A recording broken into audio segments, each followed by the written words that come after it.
They call me their leadership coach. What I like about that title is that it says very clearly that I don't own leadership in our organization. I am there to coach leaders so that they can demonstrate leadership at the highest level. I'm in the area of long-term care, so we operate long-term care homes in the GTA and Southwest Ontario. So we started with the business case. Then we did needs assessments in every single home. We called it a leadership needs assessment. This isn't rocket science. It didn't go on for months. I went in and I met with staff, and I met with registered staff, and I met with many of their managers, and I just asked them, about leadership gaps. Where do you see the gaps? What are your strengths? That's it. I reported back to the homes themselves, and we started the conversation.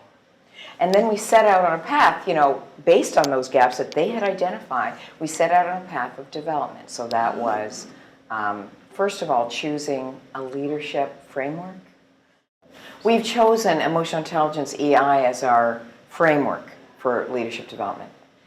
And the reason we've done that is because it lays out a very compelling model, which are the 4 quadrants of EI, starting with self-awareness.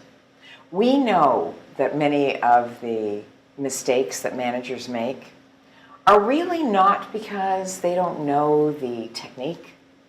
It's because of a lack of self-awareness, a lack of awareness of how their behavior is impacting others.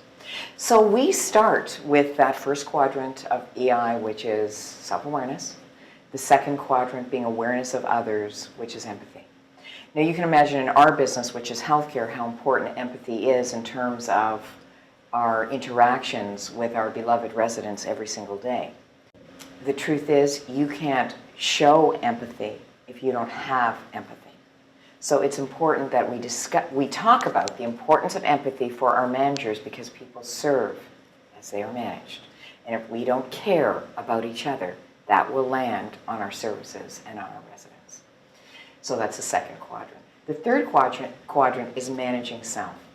It is on those bad times when you're feeling like angry and stressed and tired, not to say something that will damage the relationship going forward. That's what self-management is all about.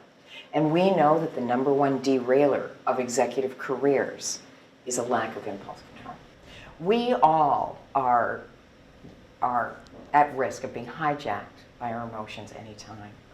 So the fourth quadrant finally is managing others, and that looks like a lot of different techniques, like how to give and receive performance feedback.